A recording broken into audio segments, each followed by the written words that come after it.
아멘. 할렐루야. 오늘 또 하나님이 주시는 은혜와 평강이 넘치는 복된 날 되시기를 예수님의 이름으로 축복합니다.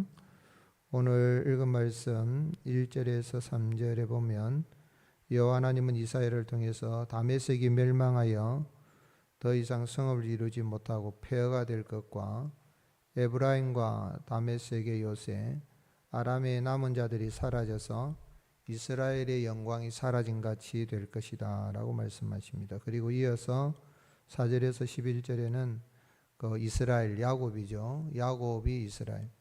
그날에 야곱의 영광이 쇠퇴하고 추수하는 자가 손으로 이삭을 벤 것 같이 될 것이다 말씀하시고, 또 그날에 사람들은 자기를 지으신 이를 바라보고 또 옛적에 이스라엘 자손 앞에서 버려진 숲풀 속에 처소같이 황폐할 것이다. 근데 그 이유는 이스라엘이 구원의 하나님을 잊은 결과다라고 말씀합니다.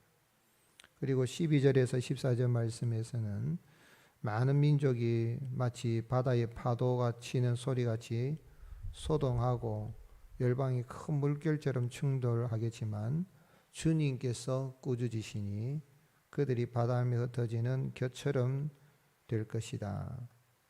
그리고 저녁에 두려움을 겪고 아침이 되기 전에 다 사라지게 될 것이다 라고 우리 말씀합니다. 그래서 오늘 본문에서 우리 하나님 어떤 분이십니까? 여호와 하나님은 택한 자를 징계하시는 가운데서 반드시 구원하여서 여호와 하나님을 예배하는 자로 세우시는 분인 것을 알 수 있습니다. 하나님은 이사야 선지자를 통하여서 다메섹을 심판하실 것을 경고하시는데, 다메섹은 주전 732년에 아수르에 의해서 패망하게 됩니다. 그런데 오늘 말씀에 보면 다메섹이 패망할 것을 경고하시면서 하나님께서 에브라임의 요새, 다메섹의 나라, 또 아람의 남은 자가 멸절하여서 3절에 보면 이스라엘 자손의 영광같이 되리라 그랬는데, 이게 무슨 말인가 하면 이스라엘 영광이 사라지는 것 같처럼 북왕국 이스라엘이 주전 721년에 이 아수르에 의해서 멸망하여서 역사 속에 사라져 버립니다. 12지파 가운데 10지파가 역사 속에 사라지게 된 거죠. 그래서 왜 하나님이 이렇게 하시는가? 이것은 여호와 하나님께서 다메섹에 북왕국 이스라엘과 동맹을 맺고 남왕국 유다 나라의 아하스 왕 때에 이렇게 쳐들어왔지만 결코 유다를 이기지 못할 것이다 라는 그런 말씀입니다. 지금 우리가 이사야 13장에서부터 23장까지는 유다 나라 또 이스라엘 주변국에 대한 하나님의 심판의 메시지죠. 아수르, 바벨론, 모압, 이제 이 아람 나라에 대해서 다메섹은 이 아람 나라의 시리아의 수도입니다. 그래서 이렇게 멸망할 것이다 라는 것을 말씀하시고 그 일이 이루어진 것은 유다를 생각한 것입니다. 택한 백성 유다. 그게 구약 교회의 모습입니다. 유다는 이스라엘은 구약 교회의 모습입니다. 하나님은 역사의 중심에 유다를 중심에 두시고 역사를 이끌어 가시는 거죠. 표현하자면 어떤 거냐면, 우리가 학교에서 이렇게 선생님이 아이들이 졸거나 딴짓하면은 어떻게 합니까? 회초리로 이렇게 들고 있는 회초리를 들고 어디를 때립니까? 학생들을 때립니까? 칠판을 때립니까? 교탁을 때립니까? 칠판을 때리지 교탁을 때리잖아요. 학생들은 물론 앞에 나오래서 손바닥, 옛날에는 손바닥 내 해가지고 떠드는 아이들은 그렇게 야단도 했지만 요즘은 그랬다면 학생 인권 조례에서 선생님이 고발당하는 그런 시대인데, 옛날에도 보면 아이들이 주목하지 않으면 선생님이 탁탁 때리면서 주목하잖아요. 그처럼 하나님이 이스라엘 주변 나라들을 때리시는 거예요. 그런데 목적은 뭐냐면 유다 백성이 누구를 예배하도록요? 하나님을 바라보고 하나님을 예배하는 자로 세우기 위함인 것입니다. 그래서 하나님을 잊어버리고 우상을 섬긴 북왕국 이스라엘 야곱의 영광이 쇠하게 된 것을 4절에서부터 이야기합니다. 그날에 야곱의 영광이 쇠하고 그의 살찐 몸이 파리하리니, 그러니까 3절 하반절의 말씀하고 연결이 되는 거죠. 그래서 이스라엘 자손이 영광같이 된다는 거, 영광이 쇠하고 사라지는 것처럼 된다 하면서 어떻게 됐습니까? 추수하는 자가 곡식을 거두어 가지고 무엇으로 이삭을 벤다 그랬습니까? 손으로 이삭을. 여러분 추수할 때 손으로 이삭을 베면은 얼마나 서글픕니까? 낫도 없어가지고.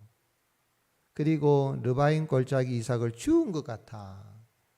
이 곡식이 다 엎드러져 이제 몇 알 주워 먹는 그런 신세가 되는다. 그리고 또 그 안에 주울 것이 나무니 감람나무를 흔들 때 가장 높은 가지 꼭대기 과일 몇 개가요? 두세 개가 남은 것 같아. 이게 뭐냐면 다 추수 끝나고 난 다음에 이제 까치밥으로 해서 두세 개 남아 있는데 열매가 없어가지고 그렇게 된다는 거죠. 무성한 나무에 가장 먼 가지 네댓 개가 남은 것 같으리라. 그 이유는 뭐냐?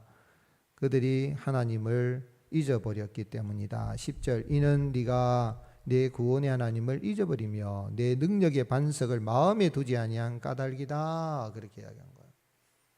이 북왕국 이스라엘인데 다메섹은 더 그렇죠. 다메섹은 시리아는 더 그렇습니다. 아랍 나라는 더 그렇다는 거죠. 그래서 내가 택한 이스라엘도 이렇게 징계를 해서 멸망하게 했는데 역사 속에 사라지게 했는데 너 아랍 나라는 아무것도 아니다. 이런 걸 보면서 아랍 나라와 이 북왕국 이스라엘이 동맹을 맺고 남왕국 유다를 쳐들어와도 유다야 걱정하지 마라. 그런데 북왕국 이스라엘은 또 징계하시는 가운데 두세 개가 남고 또 너댓 개가 남고 하는 이러한 건데 그래도 하나님은 남겨두시는 것이 있어요. 그래서 이스라엘 북왕국 이스라엘이 다 역사에 사라지고 난 다음에 바벨론에 남왕 유다가 포로로 잡혀갔다가 거기에서 다 하나가 돼서 멜팅팟이 돼가지고 다 녹여져서 이제 주전 538년에 이제 제1차 포로 귀환 돌아오죠. 그때 돌아옵니다. 돌아오게 되죠. 그때는 이제 유다 백성으로 해서 유대인, 지금 오늘날 우리가 이스라엘 사람을 유대인이라고 하잖아요. 12지파가 다 하나가 돼서 유대인으로 돌아오게 되는 거죠. 그걸 이야기해요. 하나님은 징계하시는 가운데 택한 백성을 남겨두시고 이렇게 하나님을 예배하는 자로 세우시는 분인 걸 알 수 있어요. 그 하나님 사람이 되셔서 이 땅에 오셨습니다.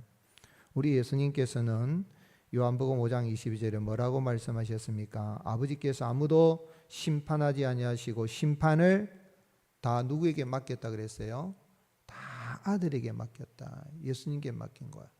여러분 구약 성경에는 하나님의 이름이 여호와라고 나옵니다. 신약 성경에는 하나님의 이름이 여호와 하나님의 이름이 나오지 않습니다. 왜냐하면 여호와 하나님이 사람이 되셔서 이 땅에 오셨기 때문에 예수님이 여호와 하나님이십니다. 그 예수님이 심판하시는 거죠. 그런데 심판하신 목적이 뭐냐? 이는 모든 사람으로 아버지를 공경하는 것 같이 아들을 공경하게 하려 함이라. 오늘 여러분 하나님은 공경받기를 원하시는 거예요. 하나님은 매를 때려서라도 엎드려서라도 절을 받기를 원하시는 거예요. 그만큼 예배가 중요한 겁니다. 우리가 주일 낮 예배뿐만 아니라 한국 교회는 이 성도들이 더 열심을 내어서 세계 교회사에 찾아볼 수 없는 새벽 기도회를 하고 새벽 예배하는 건 하나님을 예배하는 거예요. 새벽 교회 나오고 수요 교회 나오고 금요 교회 나오고 주일날은 당연히 주님의 날이니까 또 예배를 드리고 주일날도 오전 예배 드리고 오후 예배 드리고 또 가정에서도 가정 예배 드리는 예배가 그만큼 중요해요. 어떤 사람들은 뭐 신학자들 가운데 한국 교회는 예배가 너무 많아서 예배가 공해다라고까지 표현을 쓰는데 그렇지 않아요. 우리의 삶이 예배고 하나님을 예배하는 것이 우리의 기쁨이 되기를 주님의 이름으로 축복합니다.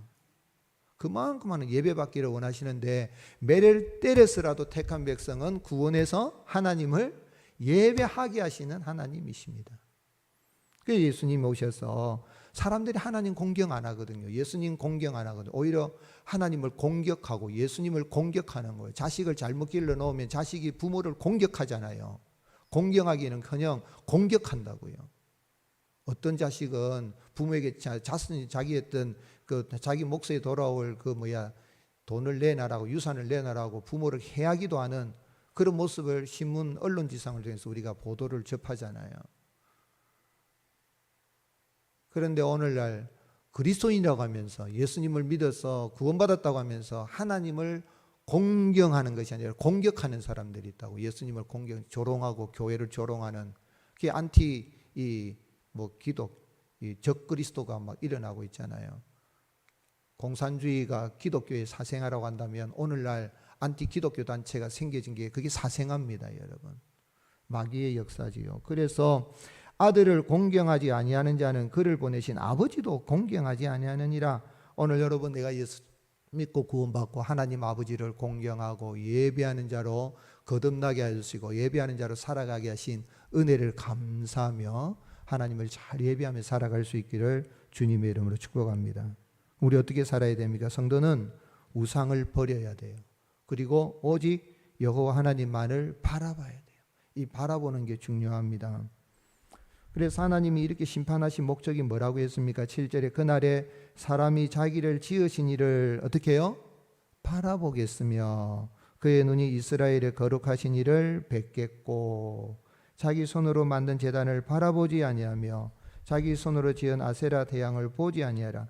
여기 바라본다, 뵙는다는 말이 히브리어가 다른 단어입니다. 앞에 바라보는 건 매를 맞으니까 우상은 눈에 있으니까 뭐 보이잖아요. 그런데 하나님은 안 보이는데 하나님이 계시나 이렇게 보는 게 이제 바라보는 거예요. 근데 뒤에 뵙는다는 건 하나님 살아 계시네. 이스라엘의 거룩하신 이가 살아 계시네. 이스라엘 거룩하신 이는 이 이사야 선지자를 통해서 26번 나와요. 전 성경의 다른 부분에 6번밖에 안 나오는데 이스라엘 거룩하시니 하나님 살아계신 분이구나. 그 하나님이 복을 주시는 거구나 하고 그 하나님을 바라보는 거예요. 믿음은 바라봄의 법칙이에요. 우리 공로를 가지고 하나님 앞에 결코 나설 수가 없어요.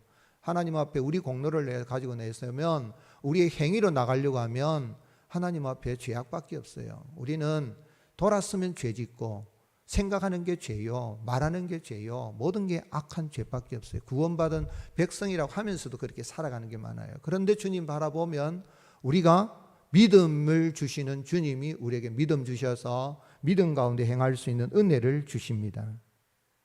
한번 따라 하시겠어요? 믿음은 바라봄의 법칙입니다. 뭘 바라봅니까, 여러분? 예수님 믿는다고 하면서도 여전히 돈을 바라보고 자식을 바라보고 성공을 바라보고 출세를 바라보고 그러면 눈이 잘못된 거예요. 예수님 바라보고 하나님 바라보고 기도하는 거잖아요. 왜 기도합니까? 그게 기도로 주님 바라보는 시간이에요. 24시간 가운데 1시간이라도 주님 바라보는 게 여기 바라보는 시선을 고정하는 거죠. 그렇게 하고 주님께 묵상하면 그러면 거기에 자식도 잘 되고 돈도 따라오고 성공도 따라오고 승리도 따라오고 하나님이 주신 복을 누리는 은혜가 임하게 되는 겁니다. 그래서 그만큼 기도가 중요한 거예요. 그래서 주님은 히브리서 기자를 통하여 뭐라고 말씀했습니까? 히브리서 기자는 우리에게 구름같이 둘러싼 허다한 증인들이 있으니 모든 무거운 것 얼매기 쉬운 죄를 벗어버리고 인내로서 우리 앞에 당한 경주를 경주하며 믿음의 주요 온전케 하시는 인 누구를 바라보자 그랬어요? 예수님을 바라보자. 그 예수님 누굽니까? 그는 그 앞에 있는 기쁨을 위하여 십자가를 참으사 부끄러움을 개의치 아니하시더니 하나님 보좌 우편에 앉으셨느니라. 예수님 믿어서 구원받았으니 오늘도 주님을 바라보면서 믿음으로 승리하는 우리 주님이 도와주시는 그 은혜로 인해 감사가 넘치는 복된 날 되시기를 예수님의 이름으로 축복합니다. 하나님 아버지 감사합니다. 우리가 예수님 믿어서 구원받고 하나님을 예배하는 자로 살아가게 해주시니 참으로 감사합니다. 새벽 교회에 새벽 예배 시간에 새벽을 깨우며 기도하며 하나님 부르짖고 기도하는 저들의 기도를 들으시고 응답하여 주셔서 우리의 기도로 말미암아 우리 영이 살고 교회가 믿음 가운데 세워지며 가정이 은혜 가운데 세워지며 자녀들이 믿음 가운데 세워지고 하나님의 복을 받아 누리는 것을 보게 하시고 또한 한국 교회가 또 한국 사회가 하나님이 기뻐하시는 선민 이스라엘과 같은 나라로 세워지는 것을 보게 하여 주옵소서. 세상 나라 가운데 하나님의 나라가 세워지는 것을 보게 하여 주시옵소서. 오늘부터 시작되는 우리 초등부 성경학교 은혜를 베풀어 주시고 사랑해 주시고 아버지 하나님 정말 성경학교 그 표현대로 성경을 배우고 성경을 통하여서 하나님을 만나고 예수님의 영접을 받고 우리 아이들이 믿음 가운데 세워지는 은혜의 시간들이 되게 하여 주옵소서. 교회를 사랑하여 주셔서 또 12분의 장립사님, 권사님 이렇게 택하여서 교육받게 하시고 믿음으로 준비하게 하신 주님, 기도로 성령의 충만한 가운데 잘 준비하여 직분을 받아 목사의 목회에 큰 협력자가 되게 하시고 하나님 교회의 동력자가 되어서 앞선 동력자들과 주님의 몸된 교회를 영광스러운 교회로 잘 세워나갈 수 있도록 은혜를 허락하여 주시옵소서. 이 하루도 주님의 평강으로 우리와 동행하여 주시기만을 원하옵고 우리 구주 예수님 이름으로 간절히 기도드립니다. 아멘. 할렐루야. 말씀을 기억하시고 주여 한번 외치고 간절한 마음으로 기도드리겠습니다. 주여. 아버지 감사합니다. 주님을 찬양합니다. 주님을 의지합니다. 주여 도와주시옵소서. 우리를 불쌍히 여겨 주시옵소서. 어디 가서 빌겠습니까? 새벽부터 하루의 첫 시간 하나님 앞에 나와 빌고